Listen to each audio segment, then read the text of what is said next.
compañeros y compañeras.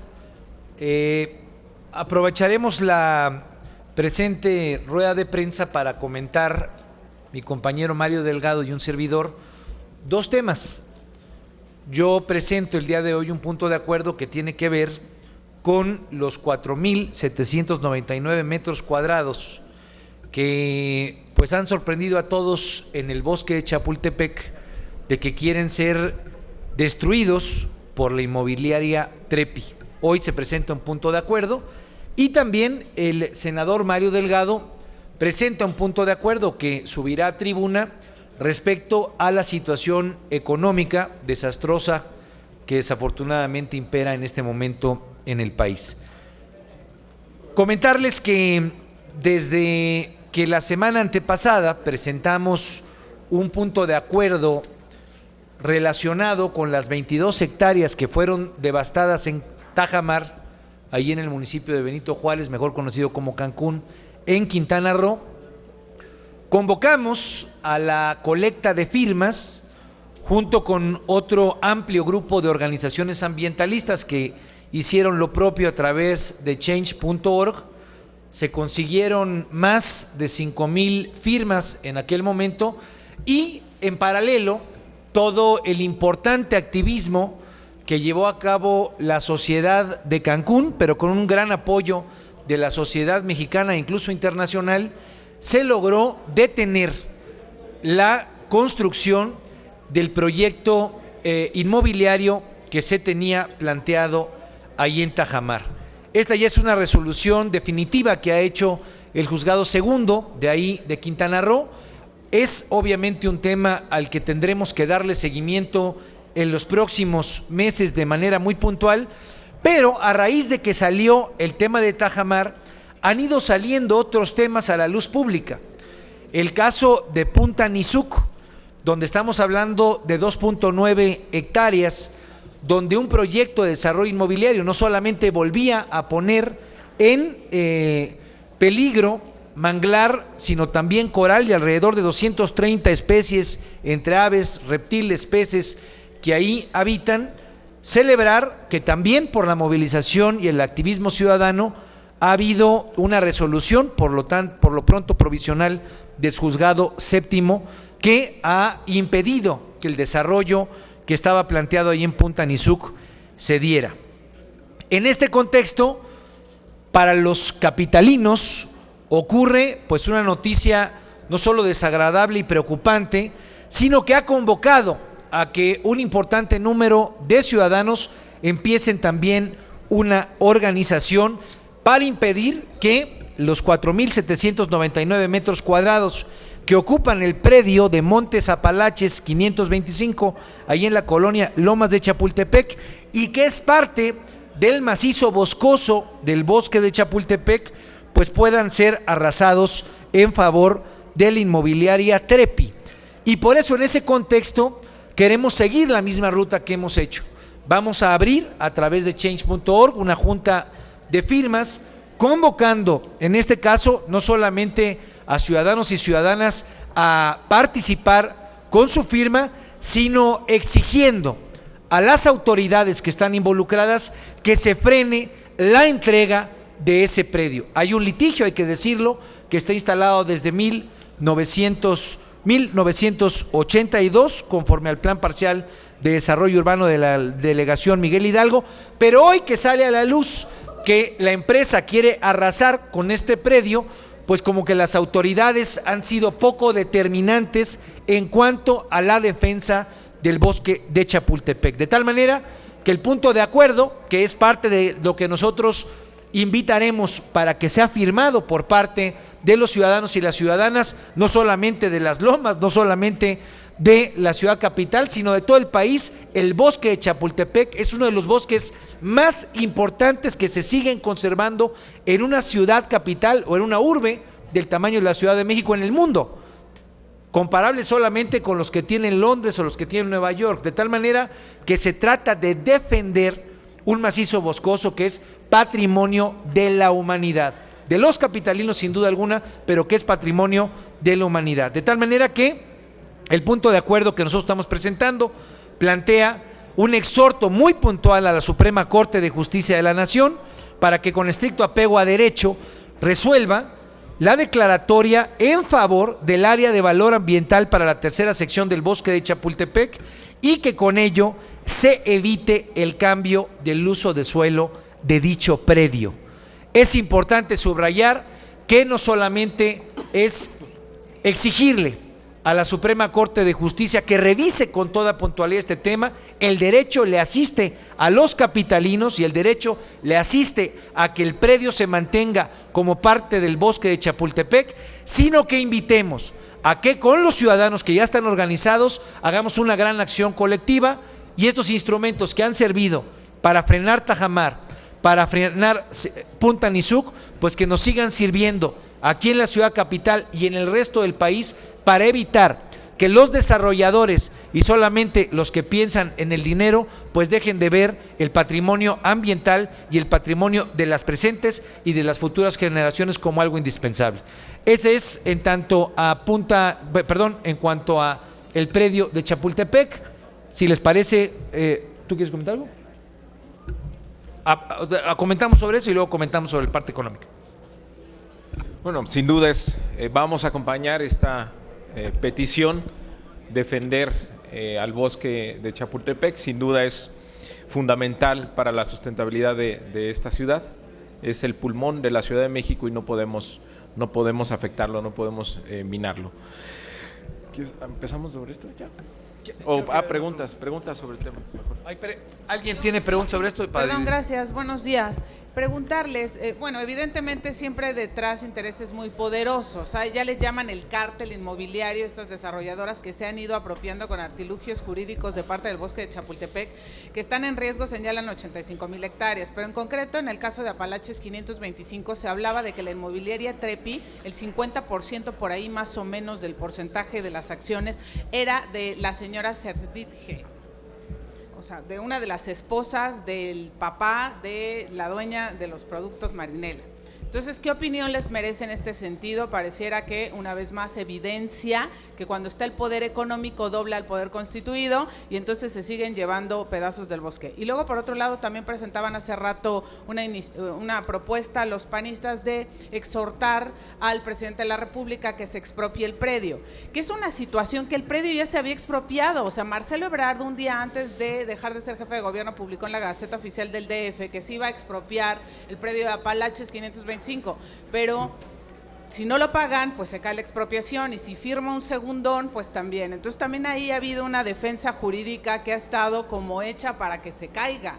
Entonces, ¿cómo abatir el tema de la simulación y hacer que jurídicamente ya ese predio no se le quite a Chapultepec? Bueno, yo te diría, en principio, lo que tenemos que garantizar es que frente a situaciones tan graves, hemos comentado Tajamar, hemos comentado Punta Nizuc, hoy estamos hablando de Apalaches 525, pero ejemplos de este tipo abundan en el territorio nacional, donde lo que se busca es que el poder económico precisamente busque doblar o doble al poder de las autoridades, al poder del gobierno. Pero hay un poder superior que es el poder de los ciudadanos. Y hay que garantizar que ese poder ciudadano que hoy está activado en términos ambientales, que hoy ha logrado tener un éxito en Tajamar, que hoy tiene impedido y que tiene el juzgado séptimo, digamos, otorgando la suspensión provisional, sea el activismo que permita evitar que esto se doble, y sea de quien sea. Yo no sabía que este era de la señora Servitje, sea de quien sea. El bosque de Chapultepec es patrimonio de los capitalinos de la Ciudad de México y es patrimonio de los mexicanos y de las mexicanas, desde Tijuana hasta Chetumal, y es patrimonio de la humanidad, de tal manera que hay que empezar a ver al activismo ciudadano como el instrumento más poderoso para defender no solamente a la presente generación, sino a las que vienen. Y el segundo, ¿la segunda cuál fue? Bueno, hay un litigio. El problema es que este planteamiento viene desde el 82, hay varias cuestiones que ya están en revisión, por ejemplo, en el 2015 el sexto tribunal del colegiado en materia administrativa ha ratificado el amparo que dio en su momento la jueza María Guadalupe Rivera González. Pues aquí el interés económico no solamente tiene que ver con la autoridad administrativa, El interés económico se empieza a meter por los vericuetos de los juzgados y por los vericuetos de las decisiones que da el Poder Judicial también. Y ahí, siempre que hay un desarrollador que logra tener éxito por encima del interés de los ciudadanos, siempre hay dinero de por medio. Siempre hay. Aquí no podemos hacernos tontos. Ese ha sido el resultado en tantos y tantos ejemplos donde quien termina perdiendo es la nación, el medio ambiente, los niños y las niñas del país. Pues hay que decirlo con todas sus letras. Cuando hay intereses económicos, hay que señalar, como nosotros lo planteamos en la solicitud de change.org, no solamente quién toma la decisión, sino quién se ve beneficiado, porque es lo que ayuda a que los ciudadanos tengan mucho mayor capacidad, con mayor información, de incidir en revertir lo que va en contra de su propio bienestar. Buenos días. Y en este caso le pedirían al gobierno capitalino que sea un litigio transparente, porque hemos visto que es proclive a ocultar las cosas o a darlas por reservadas. Bueno, aquí yo debo de destacar, por lo menos en el recuento que hacemos en el punto de acuerdo, recientemente el consejero jurídico del gobierno capitalino, Manuel Granados Covarrubias, ha declarado que habrá de realizar en representación del gobierno de la ciudad capital acciones jurídicas conjuntas con otras fuerzas políticas y defender el bosque de Chapultepec. ¿Qué queremos hacer? Pues no solamente manifestar que es la posición que se ha hecho pública, sino exigir de manera transparente que con todas las capacidades que pueda tener la Ciudad de México defienda al bosque de Chapultepec. Por eso a cada quien le toca hacer la parte que le corresponde. Tenemos que apoyar una decisión que vaya en favor del bosque. Tenemos que pedirle a los ciudadanos que con gran activismo participemos en una dinámica de protección, y estoy convencido que es lo que permite no solamente transparentar cuando ha habido decisiones que son contrarias, digamos, al bien público, al bien mucho más amplio, sino también identificar quiénes pueden ser los que quieran meter mano de manera equivocada y de manera turbia. Bueno, a continuación el senador Mario Delgado nos va a comentar sobre el punto de acuerdo en materia económica que presentó. Muchas gracias. Un grupo de senadores y senadoras estamos solicitando la presencia aquí en el Senado, la comparecencia de los responsables de la política económica en este país, el secretario de Hacienda, Luis Videgaray, y el doctor Agustín Carstens, gobernador del Banco de México. Ustedes lo pueden checar en sus teléfonos. El dólar hoy se está vendiendo en estos momentos a 19.50. Estamos en la orilla del despeñadero económico. Estamos en la orilla del despeñadero económico y no todo es la explicación del exterior. Lo que está ampliando el impacto de los desequilibrios del exterior, de los factores externos, es lo que pasa aquí con la economía. Es el manejo que ha dado a la economía el gobierno de Peña Nieto. El año pasado nos dijeron que iba a haber el presupuesto base cero. Se anunció un recorte por 124,000 millones de pesos y resulta que no solo no se hizo el recorte, sino que se gastaron 197,000 millones de pesos más. Pero lo que dijeron que iban a recortar, que fue fundamentalmente inversión, eso sí lo cumplieron. Y en cambio tuvieron un aumento de gasto en el gasto corriente. Este es un gobierno despilfarrador que se endeuda para sostener un nivel de gasto que ya no es posible mantener. También nos preocupa mucho, y creo que es una preocupación que ya comparte el gobernador del Banco de México, es el aumento desmedido de la deuda. Vamos a poner esto en perspectiva. En toda la historia del país, la deuda acumulada que tuvimos hasta 2008, Peña Nieto ha endeudado más en estos 3 años que todo lo que acumuló nuestro país hasta el año 2008. Eso es para que dimensionemos el tamaño de la deuda que está siguiendo esta administración.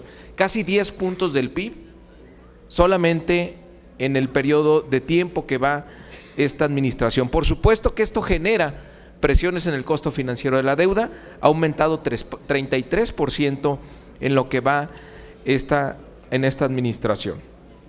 Estos desequilibrios internos son lo que ahora están provocando ya mucha incertidumbre por parte de los analistas, de las calificadoras, de los inversionistas, y por eso tenemos la depreciación tan grande, más de 40% de la moneda mexicana. No todo es explicación del exterior, si bien es cierto, se detona del exterior por la caída en los precios del petróleo y por cambio en la política monetaria de la Fed. Los desequilibrios son mayores, la resonancia es mayor por lo que ocurre por el manejo de la política económica en nuestro país. Tenemos también que el Banco de México ya hace públicas sus diferencias con la Secretaría de Hacienda, porque seguramente viene el fantasma ya de la inflación. Cuando hay un cambio en el precio del dólar, como ha ocurrido, esto se traduce siempre a inflación. No había ocurrido durante todo el año pasado, pero seguramente traemos ya presiones inflacionarias que han obligado al gobernador del Banco de México a salir y pedir un ajuste en el gasto público. ¿Dónde está el gran truco aquí? Que el gobierno está hablando de ajustes en el 2017 y parece que no existiera el 2016. Estamos en febrero y los números no van a dar. Van a tener que empezar a hacer ajustes al gasto desde 2016. Nos preocupan mucho las entidades federativas porque las coberturas petroleras protegen al gobierno, a los ingresos del gobierno federal, pero no así a la recaudación federal participable. Entonces seguramente vendrán ajustes al gasto. Lo que está haciendo el gobierno es ganar tiempo, pero esto lo que está logrando es meter mayor incertidumbre en los inversionistas que están castigando a nuestra moneda. Debería enfrentarse de una vez la situación actual como una situación de emergencia, y para eso queremos que vengan aquí a explicarnos qué es lo que va a pasar, qué es lo que van a hacer, en lugar de pagarle a Andrea Legarreta a que le explique a los mexicanos. Mejor que vengan ellos y nos expliquen qué va a pasar con la economía de nuestro país. Es un gobierno despilfarrador que aumenta el gasto, aumenta la deuda y no tenemos crecimiento económico. Ojalá que en estos días que todo el país va a estar pues muy entusiasmado y distraído y feliz con la visita del Papa, pues no tengamos la triste noticia de que el dólar rebasó los 20 pesos. Por eso queremos citar al secretario de Hacienda, al gobernador del Banco de México, porque nuestro país, hay que decirlo claramente, está en la orilla del despeñadero económico. Sí, ampliar a lo que ha comentado mi compañero, fue una vacilada de parte del gobierno federal el presupuesto base cero. Y hoy queda claro que tiene que recortar el gasto sin haber hecho la tarea que tanto quiso cacarear. Jamás identificó cuáles fueron las prioridades que definió como parte del gasto que iba a realizar. Hoy hay que carear, plenamente carear, a Agustín Carstens como gobernador del Banco de México con el secretario de Hacienda Luis Videgaray, porque pareciera ser que tampoco coinciden en cuáles son las acciones a seguir. Queda claro que las declaraciones de Agustín Carstens empiezan a identificar con toda puntualidad la preocupación de que la inflación puede salirse de las manos. Entonces, acompañamos este punto de acuerdo. Tenemos que saber a ciencia cierta qué es lo que están pensando ambas instituciones, pero sobre todo identificar cuáles son las acciones que se van a seguir. El gobierno, y ya lo comentaba Mario Delgado, pues lo único que ha hecho es escudarse en una comentarista de televisión para que salga a dar la cara sobre su posición económica. Andrea Legarreta no dejó satisfechos a los ciudadanos y a las ciudadanas, y no dejó satisfecho al Senado en cuanto a su explicación macroeconómica. Necesitamos que vengan a explicar, pero sobre todo saber qué se va a hacer. ¿Qué decisiones se van a tomar en términos de gasto? ¿Dónde van a estar los ajustes? Ahí donde sigue habiendo programas clientelares que este gobierno no ha querido quitar. Hay subsidios, y se ha dicho desde hace ya muchos años, que solamente van en beneficio de unos cuantos intereses. Por eso mal hecho estuvo que el gobierno utilizara la frase de presupuesto base cero para hacer su planteamiento del 2016. Pero sobre todo, si ellos le echan la culpa al vaivén internacional, pues ¿dónde van a estar las uñas de este gobierno o con qué nos vamos a rascar los mexicanos si es que solamente vamos a estar dependiendo de lo que pase en China, de lo que pase en Europa, de lo que pase en los Estados Unidos? Necesitamos una visión clara de cuál va a ser la política industrial que se va a llevar a cabo. Necesitamos una posición muy clara respecto al cuál va a ser la visión fiscal para el 2016 y que también nos diga de una vez por todas el gobierno si es que va a estar pensando en un nuevo ajuste fiscal a costa del bolsillo de los mexicanos y las mexicanas. Gracias. ¿Tendrían ubicado en qué parte se puede hacer el recorte o el ajuste? ¿O harían un planteamiento de dónde? Porque ellos están observando que podría ser Pemex de entrada. No, a ver, aquí el problema es lo que ha hecho el gobierno. Lo que ha hecho el gobierno es aumentar su despilfarro y recortar la inversión pública. Recordemos que en este año se presupuestó la menor inversión pública como porcentaje del PIB desde hace por lo menos 60 años. Entonces, lo que está haciendo el gobierno es renunciar al crecimiento económico. Desde el principio de esta administración, la gran reforma pendiente era la reforma al gasto público. Y era apostarle al crecimiento económico, era apostarle a la inversión para crecer. Este gobierno ha incrementado la deuda, pero no hemos tenido crecimiento económico, porque ha aumentado el gasto corriente sin control y porque no está dispuesto a tener, pues ni siquiera ahorrar un peso en austeridad. Entonces, creo que es una política económica equivocada y ellos son los que tienen que decidir. Lo que sí está claro es que es insostenible y ya los analistas empiezan a dudar sobre la sustentabilidad de las finanzas públicas mexicanas. Por eso vemos ahora el ataque o la debilidad tan profunda del peso. Tiene que ver con la debilidad de nuestra economía por la falta de crecimiento económico. Solamente un comentario rápido. El Coneval hace un ejercicio anual, ustedes lo conocen, el informe de cómo están funcionando algunos de los programas de gobierno. Y solamente si ustedes revisan las gráficas que ellos llevan haciendo desde hace unos 8 años, ya para unos 6 años al día de hoy, ellos tienen identificados claramente cuáles son los programas que, por ejemplo, en el tema del campo, se van al bolsillo de los grandes productores, que no significan mejor distribución de la riqueza, que no significan detonar regiones productivas. El ejercicio está hecho, lo que pasa es que el gobierno no quiso atender a eso cuando le llamó al presupuesto base cero. No, ni tampoco renunciar a privilegios. No tenemos ahorros en el gasto corriente y ayer vimos las declaraciones del presidente. El presidente ve perfectamente normal el avión de más de 6,000 millones de pesos. Él considera que es un instrumento de trabajo y además que no es lujoso. Entonces, desde esa perspectiva, pues todos los privilegios que acompañan al gobierno no los consideran como excesos. Sí, ahí es donde hay mucho que recortar, en lugar de estarle pidiendo más impuestos a los mexicanos, en lugar de estarles pidiendo mayor sacrificio o en lugar de estar endeudando a esta y las siguientes generaciones.